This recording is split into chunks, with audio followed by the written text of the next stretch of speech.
So we just heard General Keynes say that this could be quicker than anticipated. It could be potentially over within 2 to 3 weeks, just based on what we're seeing in the early stages of the response here from Iran. And the more we learn about the decapitation of so many of their leaders in the country. Chief National Security Correspondent Jennifer Griffin reporting that a U.S. base in Saudi Arabia has come under attack by incoming ballistic missiles. She joins me now by phone. Jennifer, it's great to have you with us. Terrific reporting all throughout the day. We've been hanging on every one of your reports as we go through this. What's the latest that you're learning now, Jen?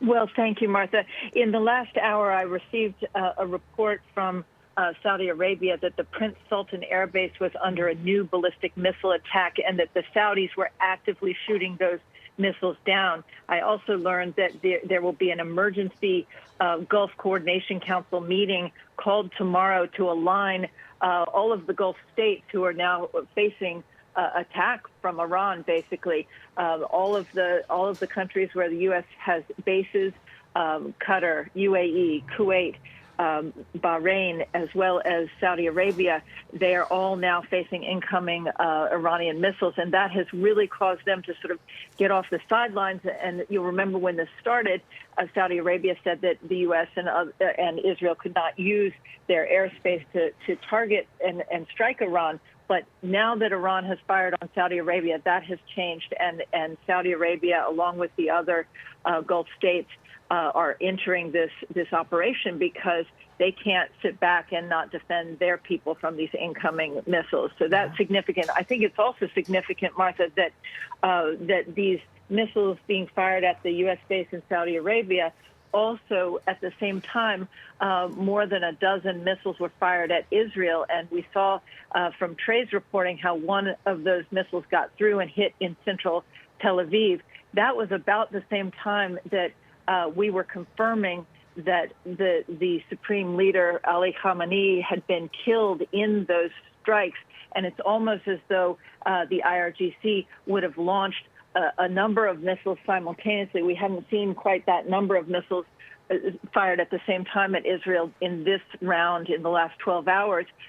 Clearly, they were trying to get through the missile defense system and trying to make a point, a sort of a last gasp, if you will, and protest against the killing of not only Ali Khamenei, but based on my reporting, 5 to 10 of the top leaders of Iran's, the IRGC commander, as well as the defense minister and others, all of them taken out in that initial strike. And then just back to our original reporting in the last 2 hours, we learned from a senior U.S. defense official that the timeline for when the strikes would begin, the joint operation between Israel and the U.S., had to be moved up because of this intelligence that this meeting was taking place on a Saturday morning in Tehran.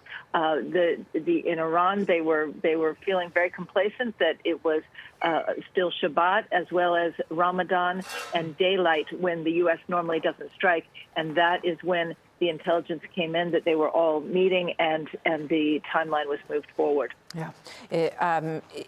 You know, when you look at this morning attack that you've just been talking about and the earlier news today that Saudi Arabia had turned its focus to defending itself, you find this amazing kind of chessboard change in the Middle East over all of this. You know, I go back to the Abraham Accords, Jennifer, and the sort of inching together of Israel and Saudi Arabia as they were getting very close to sort of maybe having some sort of agreement between the two of them. And then you have October the 7th, which reset so much of that. But the fact that the Gulf states and Saudi Arabia are now joining in this effort to push back and end this regime in Iran is nothing short of incredible. It really is, and you really can't say enough for the sea change that occurred when the Abraham Accords were signed at the end of the first Trump administration, and Jared Kushner was leading that effort at the time, and it was done very quietly, and that set the table for this opening, this thaw, if you will. It's like glasnost back when in the Soviet Union when things started to thaw, and that spun the October 7th. Really set things back, as you mentioned, but it also accelerated the demise of Iran and its proxies. Yep. Because if you look coming out of October 7th, what Israel has been able to do in terms of literally decapitating Hezbollah with operations that drew those leaders together, and Mossad-led operations with exploding pagers, and then killing the head of Hamas in downtown Tehran at the funeral. These brazen daytime operations, intelligence-driven, the fact that the U.S. has carried out in the last 12 hours alone 900 airstrikes. It's never happened in the history of, it has been very rare to see that kind of activity and precision, and the fact that there have been no U.S. casualties. Excellent point at the end there, as all. I want to ask you just quickly here about these sort of one-trip drones that are being used for the first time in this operation by the United States. But also, Iran has become a pretty expert drone builder themselves. We've seen their drones in action used by the Russians against Ukraine. And it is, notable, I think, that some of these drones are getting into certain places now. They fly low, they fly slow, they are a different beast than what the Middle East has prepared themselves to defend against. A quick thought on that, if you can. Well, the Iranians really changed the equation in the Ukraine-Russia battle by providing Russia with these Shahed 136 drones. Yeah. The U.S.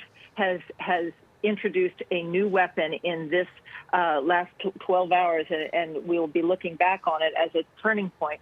They sent in one-way attack drones that we don't know what the targets were, but they have been used in combat for the first time by the United States. But the Ukrainians have been the ones who have really ramped up the development of one-way attack drones.